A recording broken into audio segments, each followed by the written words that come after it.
अपना bag pack करते हुए अजय ने कविता से बहुत ही प्यार से कहा, उदास मत हो डार्लिंग, आज सोमवार है, शनिवार को आ ही जाऊंगा। फिर वैसे ही बच्चे तुम्हें कहाँ चैन लेने देते हैं। तुम्हें पता भी नहीं चलेगा कि मैं कब गया और कब आया। कविता ने शांत गंभीर आवाज़ में कहा, बच्चे तो स्कूल कोचिंग में बिजी रहते हैं, तुम्हारे बिना कहाँ मन लगता है। सच में कितना खुशहाल हूँ जो मुझे तुम्हारे जैसी पत्नी मिली।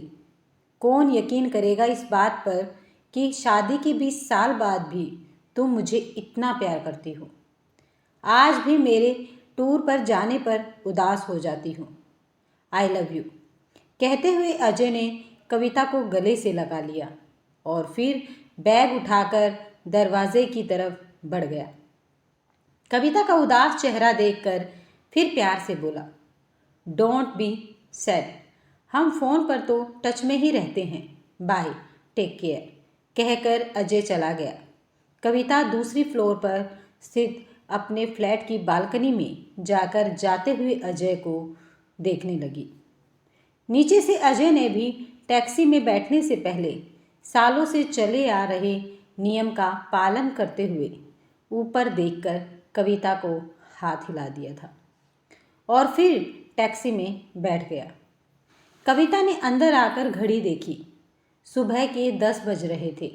वह ड्रेसिंग टेबल के शीशे में खुद को देखकर मुस्कुरा उठी। फिर उसने रुचि को फ़ोन मिलाया। रुचि, क्या कर रही हो? रुचि हंसी, गए क्या पति? हाँ, तो क्या प्रोग्राम है?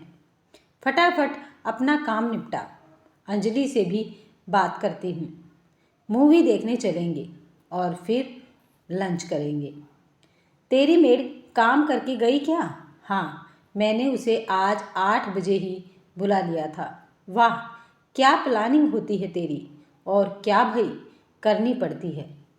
रुचि ने ठहाका लगाते हुए कहा, ठीक है, आधे घंटे में मिलते हैं। कविता ने बाकी सहेलियों अंजलि, नीलम और मनीषा से भी बात कर ली।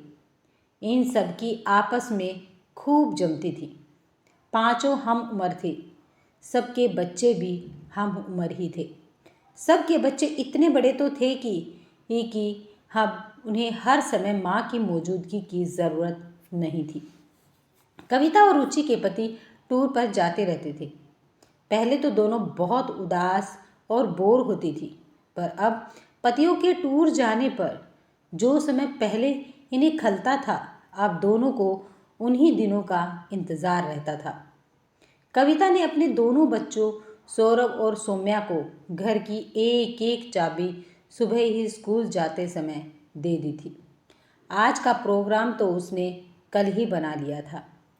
नियत समय पर पांचों सहेलियां मिली। रुचि की कार से सब निकल गई। फिर मूवी देखी। उसके बाद होटल में लंच करते हुए खूब हंसी मजाक हुआ। मनीषा ने आहें भरते हुए कहा, काश अनिल की भी टूरिंग जॉब होती तो सुबह शाम की पति सेवा से कुछ फुर्सत मुझे भी मिलती और मैं भी तुम दोनों की तरह मौज करती। रुचि ने छेड़ा, कर तो रही है तू मौज अब भी, अनिल ऑफिस में ही है ना इस समय। हाँ यार, पर शाम को तो आ जाएंगे ना, तुम दोनों की तो पूरी शाम रात तुम्हारी होगी ना। कविता ने कहा, हाँ भाई, यह तो है, अब तो शनिवार तक आराम ही आराम। मनीषा ने चिढ़ने की एक्टिंग करते हुए कहा, बस कर, हमें जलाने की ज़रूरत नहीं है। नीलम ने भी अपने दिल की बात कह दी। यहाँ तो बिजनेस है, न घर आने का टाइम है न जाने का, पता ही नहीं होता कब अचानक आ जाएंगे। फ़ोन करके बताने की आदत नहीं है, न घर की चाबी लेकर जाते हैं, कहते हैं तुम तो हो ही घर पर। इतना गुस्सा आता है ना कभी कभी कि मैं क्या बताऊँ। रुचि ने पूछा, तो आज कैसे निकली हो? सासू माँ को कहानी सुनाई।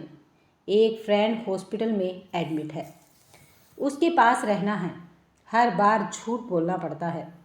मेरे घर में मेरी सहेलियों के साथ मूवी देखने और लंच पर जाना किसी को हजम नहीं होगा। कविता हंसी।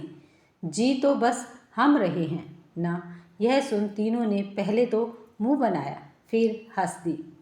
बिल हमेशा की तरह सबने शेयर किया और फिर अपने अपने घर चली गई। सौरभ और सौम्या स्कूल से आकर कोचिंग जा चुके थे। जब आए तो पूछा, मम्मी कहाँ गई थी?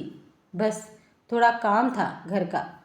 फिर जानबूझकर पूछा, आज डिनर में क्या बनाऊं? बाहर के खाने के शौकीन सौरभ ने पूछा। पापा तो शनिवार को आएंगे ना? हाँ, आज पिज्ज़ा मंगवा ले। सौरभ की आंखें चमक उठी। सौम्या बोली, नहीं, मुझे चाइनीज़ नहीं खाना है। कविता ने गंभीर होने की एक्टिंग की। नहीं बेटा, बाहर का खाना बार बार ऑर्डर करना अच्छी बात नहीं है। घर का खाना ही पसंद है। आप हमेशा घर पर ही तो बनाती हैं। आज तो कुछ चेंज होने दो। कविता ने बच्चों पर एहसान जताते हुए कहा, ठीक है, आज मंगवा लो, पर रोज़ रोज़ जिद मत करना। सौम्या बोली, हाँ मम्मी, बस आज और कल। आज इसकी पसंद से, कल मेरी पसंद से। ठीक है, दे दो ऑर्डर। दोनों बच्चे चहकते हुए ऑर्डर देने उठ गए। कविता मन ही मन हंस रही थी कि उसका कौन सा मूड था खाना बनाने का। अजय को घर का ही खाना पसंद है। बच्चे कई बार कहते हैं, पापा का तो टूर पर चेंज हो जाता है, हमारा क्या है? वह खुद बोर हो जाती है रोज़ खाना बना बना कर। आज बच्चे अपनी पसंद का खा लेंगे।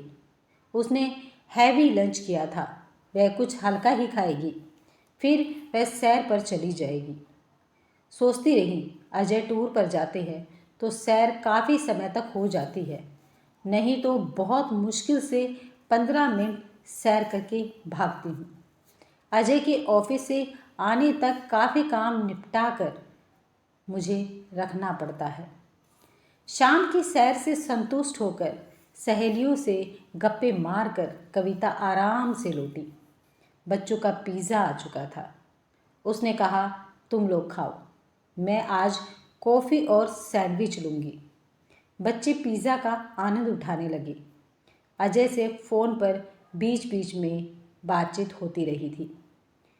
बच्चों के साथ साथ कुछ समय बिताकर वह घर के काम निपटाने में लग गई।